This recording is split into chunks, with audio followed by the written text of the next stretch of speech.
Hi welcome to Shri Mallika's kitchen. ఈ ఛానల్ని ఆదరిస్తున్న ప్రతి ఒక్కరికి మా హృదయపూర్వక నమస్కారములు.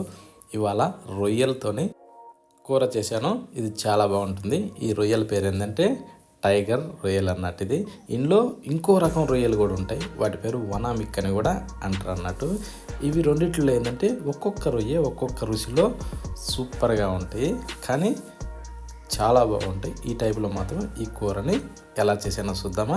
రొయ్యలు ఏంటంటే ముందు మనం నీట్గా కడుక్కోవాలి. అక్కడి నుంచి తీసుకొచ్చుకున్నాక ఇవేంటంటే వీటిలో కూడా రెండు రకాలు ఉంటుంది అన్నట్టు. పచ్చి రొయ్యలు ఏంటంటే కొంచెం పొక్కు వలవటానికి కష్టంగా ఉంటుంది. ఫ్రిడ్జ్లో పెట్టిన అయితేనేమో తొందరగా వస్తుంది, కానీ పచ్చి రొయ్యల్లో మాత్రం సూపర్ టేస్ట్ ఉంటుంది. ఫ్రిడ్జ్లో పెట్టి కొంచెం చప్పగా ఉంటుంది. కానీ ఈ పొట్ట కింద భాగంలో ఒక తీగ టైప్లో ఒక పేగు లాంటిది ఉంటుంది. అది అందరు గమనించరు. దాన్ని మనం కంపల్సరీ బయటకు తీసేసుకోవాలి. ఇప్పుడు మనం సగం స్పూను పసుపుని యాడ్ చేసుకునేసి అందులో ఒక స్పూను సాల్ట్ కూడా వేసేద్దాం. వేసాక మనం స్పైసీ ఎంత అవసరం అంత కారాన్ని కూడా వేసుకోవచ్చు. నేనైతే ఇప్పుడు ఫస్ట్ ఒక స్పూన్ తీసుకున్నాను, ఓకేనా. తీసుకున్నాక ఇప్పుడు మనం ఏం చేద్దామంటే అల్లం వెల్లుల్లి పేస్ట్ కూడా ఒక స్పూన్ తీసుకున్నాను. ఇది కూడా కొంచెం ఎక్కువ తక్కువ కావాలన్నా కూడా ఏం పర్వాలేదు, వేసుకోవచ్చు. దీంట్లో నూనె కూడా నిమ్మకాయ కూడా అలాంటి ఏం పిండి అవసరం కూడా లేదు. ఇప్పుడు వీటిని ఏంటంటే బాగా మనం కలుపుకోవాలి. ప్రతి ఒక్క ముక్కకు కూడా పట్టే విధంగా కలుపుకోవాలి. ఈ రొయ్యకి ఏంటంటే కరెక్ట్గా మధ్య భాగంలో ఒక హోల్ టైప్లో ఉంటుంది. ఆ హోల్లో కూడా పోవాలి అంటే మనం బాగా గుజ్జుగా దీన్ని కలపాలి. ఎంత బాగా కలిపితే అంత టేస్టీగా వస్తాయి అన్నట్టు. ఇప్పుడు వీటిని ఏంటంటే ఒక అరగంట సేపు మనం ఊరబెట్టాలి. మూత పెట్టి పక్కన పెట్టేసుకుందాం. ఇప్పుడు ఒక మిక్సీ జార్ తీసుకునేసి అందులో ఎర్రగడ్డల్ని కొంచెం పెద్ద ముక్కలుగా కట్ చేసి వేసుకోవచ్చు, 2 లేదా 3, ఓకేనా. దీన్ని కూడా మనం పేస్ట్ చేసి పక్కన పెట్టేసుకుందాం.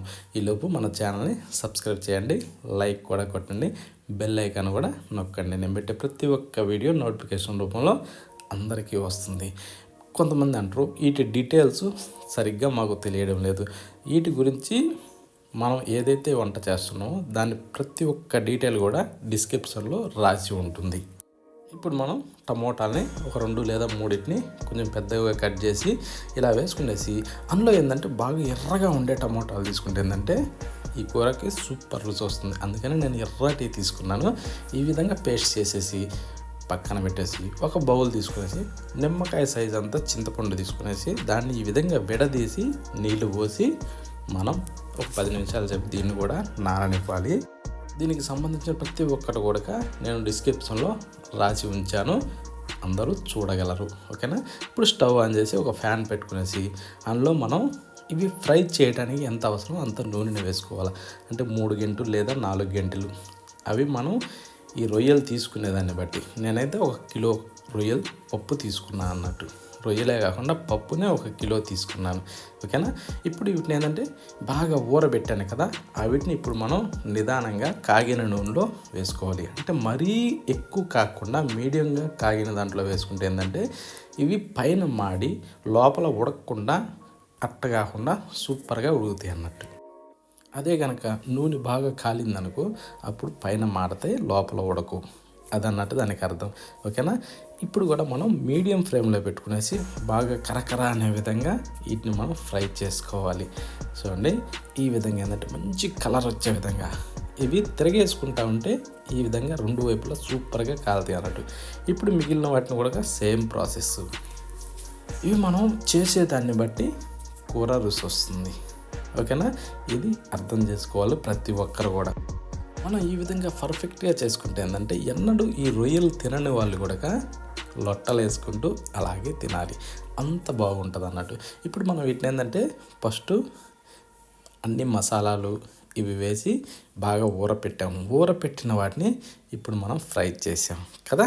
ఇప్పుడు అదే నూనెలో ఒక బిర్యానీ ఆకు వేసుకునేసి 1 స్పూన్ జీలకర్ర, 1 ఇంచు చెక్క, 3 లవంగాలు, 2 పచ్చిమిరపకాయలని మధ్యలోకి ఇరిసి అందులో వేసుకునేసి కరివేపాకు కూడా దాంట్లో వేసుకుందాం. అది కూడా మంచి స్మెల్ వచ్చేది, నిగనిగలాడేది, ఓకేనా. ఇప్పుడు దీన్ని మనం లైట్గా ఫ్రై చేసుకోవాలి.